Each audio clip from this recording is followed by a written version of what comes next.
ఫిబ్రవరి 28, 2026 middle ఈస్ట్లో మంటలు, చీకటిని చీల్చుకుంటూ ఎగురుతున్న మిసైల్స్, సైరన్లతో నిండిన నగరాలు మరియు ప్రపంచాన్ని భయపడుతున్న ఒక ప్రశ్న: ఈ యుద్ధం ఎక్కడాగుతుంది? ఇది కేవలం రెండు దేశాల మధ్య యుద్ధం కాదు, ఇది ప్రపంచ రాజకీయ భవిష్యత్తును నిర్ణయించే ఘర్షణ. ఒకవైపు అమెరికా మరియు ఇజ్రాయెల్, మరోవైపు ఇరాన్. మిడిల్ ఈస్ట్ ఇప్పుడు ప్రపంచంలోని అత్యంత ప్రమాదకరమైన యుద్ధ రంగంగా మారింది. ఆపరేషన్ లయన్స్ రోర్ అనే ఆపరేషన్ ప్రారంభమైంది. ఇజ్రాయెల్ మరియు అమెరికా కలిసి ఇరాన్లోని కీలక మిలిటరీ స్థావరాలు, మిసైల్స్ ఫ్యాక్టరీలు మరియు న్యూక్లియర్ సైట్లపై భారీ ఎయిర్ అటాక్స్ చేశారు. వందలాది ఫైటర్ జెట్స్, వేలాది మిసైల్స్. ఇది మిడిల్ ఈస్ట్లో దశాబ్దాల తర్వాత జరిగిన అత్యంత పెద్ద మిలిటరీ దాడి. ఈ దాడిలో Iran supreme leader Ali Khomeini హత్యకు గురయ్యాడు. ఈ యుద్ధం అసలు ఎందుకు ప్రారంభమైంది? ఎందుకు దశాబ్దాలుగా అమెరికా, ఇరాన్ మధ్య ఇంత తీవ్రమైన శత్రుత్వం కొనసాగుతుంది? మిడిల్ ఈస్ట్లో జరుగుతున్న ఈ యుద్ధం ప్రపంచ రాజకీయాలను ఎలా మార్చబోతుంది? స్ట్రైట్ ఆఫ్ హోర్ముజ్ ప్రాంతంలో పెరుగుతున్న ఉద్రిక్తత వల్ల ప్రపంచవ్యాప్తంగా ఆయిల్ మరియు ఎల్పిజి ధరలు పెరగబోతున్నాయా? ఇండియాలో గ్యాస్ సిలిండర్ ధరలు పెరగడానికి కూడా ఈ యుద్ధమే కారణమవుతుందా? ఈ యుద్ధం కేవలం మిడిల్ ఈస్ట్లో ముగుస్తుందా, లేదా ఇది మూడో ప్రపంచ యుద్ధానికి దారితీస్తుందా? ఈ ప్రశ్నలన్నిటికీ సమాధానం తెలుసుకోవడానికి ముందుగా మనం వెళ్లాల్సింది మిడిల్ ఈస్ట్ చరిత్రలోకి.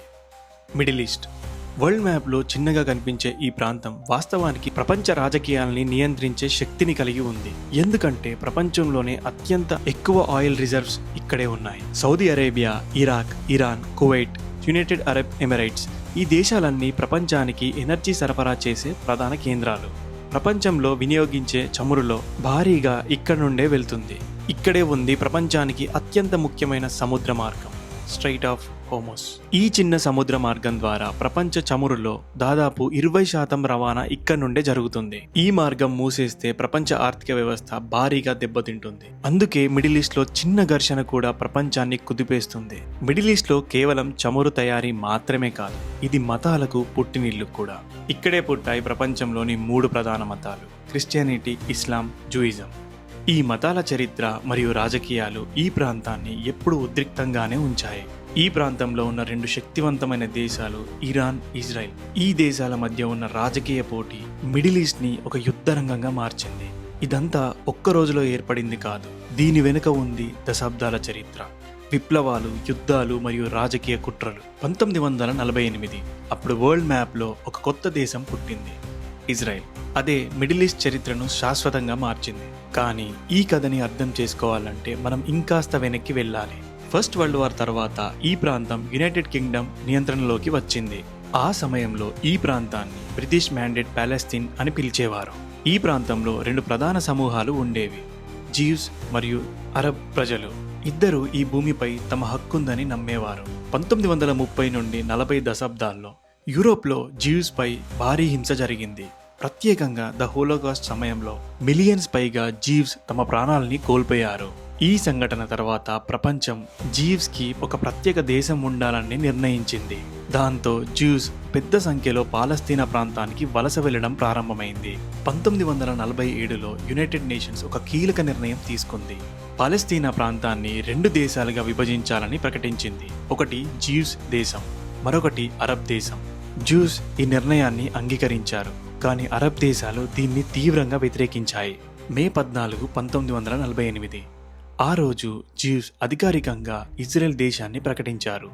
అది జరిగిన కొన్ని గంటల్లోనే పరిస్థితి యుద్ధంగా మారింది. పక్కనే ఉన్న అరబ్ దేశాలు ఈజిప్ట్, జోర్డన్, సిరియా, ఇరాక్ అన్నీ కలిసి ఇజ్రాయెల్పై దాడి చేశాయి. ఇది అరబ్ ఇజ్రాయెల్ వార్. ఈ యుద్ధంలో ఇజ్రాయెల్ గెలిచింది.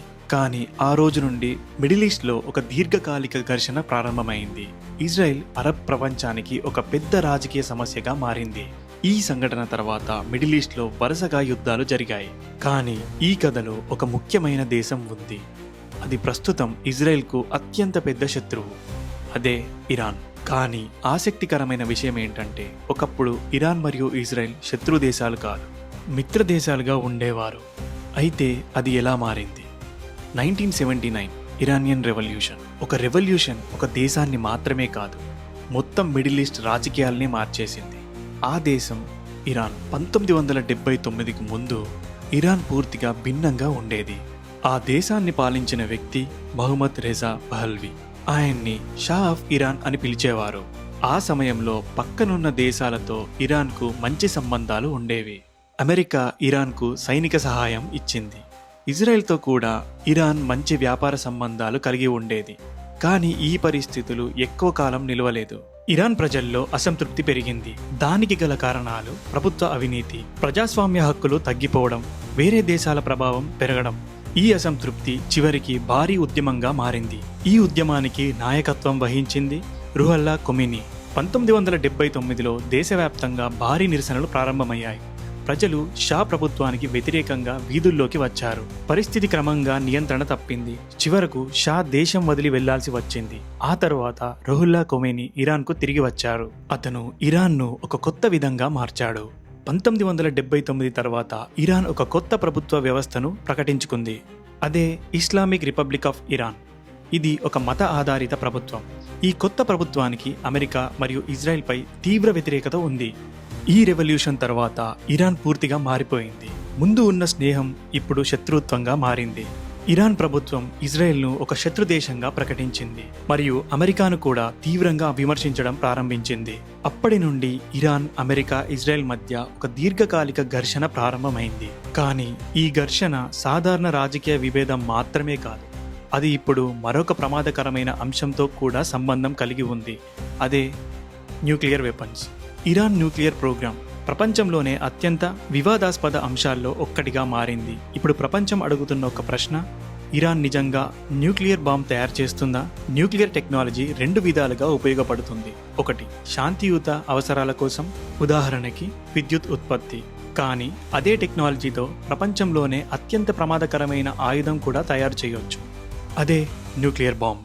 ఇరాన్ చెబుతున్న మాట ఏంటంటే తమ న్యూక్లియర్ ప్రోగ్రాం కేవలం శాంతియుత ప్రయోజనాల కోసం మాత్రమే అని. అంటే విద్యుత్ ఉత్పత్తి మరియు శాస్త్రీయ పరిశోధన. కానీ అమెరికా మరియు ఇజ్రాయెల్ ఈ విషయాన్ని నమ్మడం లేదు. వాళ్ళ అనుమానం ఏంటంటే ఇరాన్ రహస్యంగా న్యూక్లియర్ బాంబ్ను తయారు చేస్తుంది. అలా జరిగితే మిడిల్ ఈస్ట్లో శక్తి సమతుల్యత పూర్తిగా మారిపోతుంది.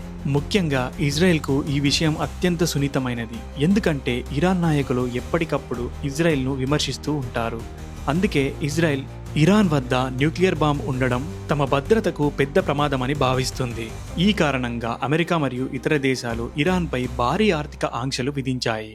ఈ ఆంక్షలు ఇరాన్ ఆర్థిక వ్యవస్థపై పెద్ద ప్రభావం చూపించాయి. కానీ ఇరాన్ తన న్యూక్లియర్ ప్రోగ్రాంను పూర్తిగా ఆపలేదు. ఈ వివాదం కారణంగా ఇరాన్ మరియు ఇజ్రాయెల్ మధ్య ఒక రహస్య యుద్ధం కూడా మొదలైంది. సైబర్ అటాక్స్, స్పై ఆపరేషన్స్, సైంటిస్టులపై దాడులు ఇవన్నీ ఈ ఘర్షణను మరింత తీవ్రంగా మార్చాయి.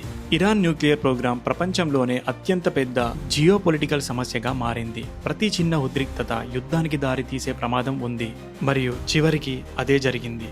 2026 మిడిల్ ఈస్ట్ ఒక్కసారిగా ప్రపంచ వార్తల్లో మొదటి స్థానానికి చేరింది. ఆకాశంలోకి ఎగిరిన ఫైటర్ జెట్స్, కొన్ని క్షణాల్లోనే భారీ పేలుళ్లు, మిసైల్స్, డ్రోన్లు, ఎయిర్ స్ట్రైక్స్. ఈ దాడి వెనుకున్న లక్ష్యం ఒక్కటే: ఇరాన్. ప్రపంచానికి తెలిసిన సమాచారం ప్రకారం ఈ ఆపరేషన్ను నిర్వహించింది ఇజ్రాయెల్ మరియు దానికి మద్దతు ఇచ్చింది యునైటెడ్ స్టేట్స్. ఈ దాడి యొక్క ప్రధాన లక్ష్యాలు ఇరాన్ న్యూక్లియర్ మరియు మిసైల్ స్థావరాలు, మిలిటరీ కమాండ్ సెంటర్స్. ఈ దాడి తరువాత ఇరాన్ వెంటనే ప్రతీకారం తీర్చుకుంది. వందలాది బ్యాలిస్టిక్ మిసైల్స్, డ్రోన్స్ ఇజ్రాయెల్ నగరాలపై ప్రయోగించబడ్డాయి. సైరన్లు మోగాయి. ప్రజలు బంకర్లో దాక్కున్నారు. మిడిల్ ఈస్ట్ ఒక్కసారిగా యుద్ధరంగంగా మారింది. ఈ యుద్ధం కేవలం ప్రాంతీయ ఘర్షణ మాత్రమే కాదు, ఇది ప్రపంచ ఆర్థిక వ్యవస్థను కూడా ప్రభావితం చేయడం ప్రారంభించింది. ప్రపంచానికి అత్యంత కీలకమైన సముద్ర మార్గం స్ట్రైట్ ఆఫ్ హార్మోస్. ఈ ప్రాంతంలో ఉద్రిక్తత పెరగడంతో ప్రపంచ మార్కెట్లు ఒక్కసారిగా కూలిపోయాయి. ప్రపంచ చమురులో దాదాపు 20% ఈ మార్గం ద్వారా వెళ్తుంది. ఈ మార్గం ప్రమాదంలో పడితే ప్రపంచవ్యాప్తంగా పెట్రోల్ ధరలు, డీజిల్ ధరలు, ఎల్పీజీ గ్యాస్ ధరలు భారీగా పెరిగే అవకాశం ఉంది. ఇది ముఖ్యంగా ప్రభావితం చేసే దేశాల్లో ఒకటి ఇండియా. ఎందుకంటే ఇండియా తన చమురులో పెద్ద భాగాన్ని మిడిల్ ఈస్ట్ దేశాల నుండి ఇంపోర్ట్ చేసుకుంటుంది. అందుకే ఈ యుద్ధం మన గ్యాస్ సిలిండర్ ధరలపై ప్రభావం చూపవచ్చు. ప్రస్తుతం ప్రపంచం అడుగుతున్న ప్రశ్న: ఈ యుద్ధం మిడిల్ ఈస్ట్తోనే ముగుస్తుందా, లేక ఇందులో ఇంకా ఇతర శక్తులు ప్రవేశిస్తాయా? ఉదాహరణకు రష్యా, చైనా. ఈ దేశాలు నేరుగా యుద్ధంలోకి వస్తే ఈ ఘర్షణ ప్రాంతీయ యుద్ధం నుండి 3వ ప్రపంచ యుద్ధంగా మారే ప్రమాదం ఉంది. అయితే ఈ కథ ఇంకా పూర్తి కాలేదు. ఈ యుద్ధం వెనుక మరొక పెద్ద అంశం ఉంది. అది ఇరాన్ మద్దతిచ్చే ప్రాక్సీ గ్రూప్స్. ఈ గ్రూప్స్ మిడిల్ ఈస్ట్ లోని యుద్ధాలని మరింత విస్తరించగల శక్తి కలిగి ఉన్నాయి. ప్రాక్సీ గ్రూప్స్ అంటే రహస్య యుద్ధ వ్యవస్థ. దీనిని రాజకీయ విశ్లేషకులు ప్రాక్సీ వార్ అని కూడా అంటారు. అంటే ఒక దేశం నేరుగా యుద్ధం చేయకుండా ఇతర సాయుధ గ్రూపులకు తమ మద్దతుని ఇస్తుంది. అదే విధంగా ఇరాన్ మిడిల్ ఈస్ట్ లోని కొన్ని శక్తివంతమైన గ్రూపులకు మద్దతు ఇస్తుంది. ఈ గ్రూప్ లో అత్యంత శక్తివంతమైనది హెజ్బోలా. ఈ గ్రూప్ లెబనాన్ లో పనిచేస్తుంది. ఇది ఇజ్రాయెల్ సరిహద్దుకు చాలా దగ్గరగా ఉంది. ఈ గ్రూప్ వద్ద ఉన్నవి వేలాది రాకెట్స్, ఆధునిక మిసైల్స్ వ్యవస్థలు, ట్రైన్ అయిన సోల్జర్స్. ఈ కారణంగా ఇజ్రాయెల్ భద్రతకి ఇదొక పెద్ద ప్రమాదం. హామాస్ మరొక ముఖ్యమైన గ్రూప్. ఈ గ్రూప్ పనిచేసేది గాజా స్ట్రిప్. ఇజ్రాయెల్ మరియు హామాస్ మధ్య గత దశాబ్దాల్లో అనేక యుద్ధాలు జరిగాయి. ఈ ఘర్షణ ప్రపంచ వార్తల్లో ఎప్పుడూ ఉంటుంది. హౌతీస్ ఇది మరో శక్తివంతమైన గ్రూప్. ఇది పనిచేసేది యామెన్. ఇటీవల సంవత్సరాల్లో ఈ గ్రూప్ అంతర్జాతీయ షిప్పింగ్ మార్గాలపై కూడా దాడులు చేసింది. దీంతో ప్రపంచ వ్యాపారంపై కూడా ప్రభావం పడింది. ఈ 3 గ్రూపులు మిడిల్ ఈస్ట్ లో వేరువేరు ప్రాంతాల్లో ఉన్నాయి. అంటే ఈ యుద్ధం ఒక్క ప్రాంతంలో మాత్రమే ఉండదు. ఇది అనేక దేశాలకు వ్యాపించే ప్రమాదం ఉంది. ఈ ప్రాక్సీ గ్రూప్స్ యుద్ధంలో పూర్తిగా పాల్గొంటే మిడిల్ ఈస్ట్ మొత్తం యుద్ధ రంగంగా మారే ప్రమాదం ఉంది.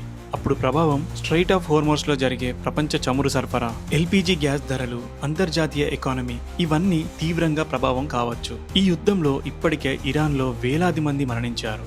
లెబనాన్, ఇజ్రాయెల్లో కూడా భారీ నష్టం జరిగింది. యుద్ధం ఇంకా కొనసాగుతుంది మరియు క్యాజువాలిటీ సంఖ్య పెరుగుతుంది. మార్చి 16న దుబాయ్ ఇంటర్నేషనల్ ఎయిర్పోర్ట్ దగ్గర డ్రోన్ల దాడి జరిగింది. దీంతో కొన్ని గంటల పాటు విమాన సర్వీసులు నిలిచిపోయాయి. ఈ యుద్ధం మెల్లిగా గల్ఫ్ దేశాలకు విస్తరించే అవకాశం కనిపిస్తుంది. ఇరాన్ ఇప్పుడు తన అత్యంత శక్తివంతమైన బాలాస్టిక్ సెజిల్ మిసైల్ ను కూడా ప్రయోగించింది. ఈ మిసైల్ దూరం సుమారు 2000 కిలోమీటర్లు. అంటే మిడిల్ ఈస్ట్ లో చాలా దేశాలు దీని పరిధిలోనే ఉన్నాయి. ఆయిల్ ధరలు $100 పైగా పెరిగాయి. హార్మోజ్ సముద్ర మార్గం దాదాపు మూసుకుపోయింది. రవాణా ఆగిపోయింది. దాంతో ప్రపంచవ్యాప్తంగా ఆయిల్ ధరలు పెరుగుతున్నాయి. చరిత్రలో చిన్న సంఘటనలే పెద్ద యుద్ధాలకు కారణమయ్యాయి. 1914లో జరిగిన ఒక సంఘటన మొదటి ప్రపంచ యుద్ధానికి దారి తీసింది. ఇప్పుడు మిడిల్ ఈస్ట్ లో జరుగుతున్న ఈ ఘర్షణ కూడా ప్రపంచ చరిత్రలో మరో కీలక మలుపు కావచ్చు. సమాధానం ఇంకా భవిష్యత్తులోనే ఉంది. ఈ యుద్ధం ఎలా ముగుస్తుందని మీరు అనుకుంటున్నారో కామెంట్లో తెలపండి. ఈ కంటెంట్ కనుక మీకు నచ్చితే లైక్ చేయండి. ఇలాంటి మరిన్ని జియోపొలిటికల్ న్యూస్ కోసం ఈ ఛానల్ని సబ్స్క్రైబ్ చేసుకోండి. మళ్ళీ కలుద్దాం.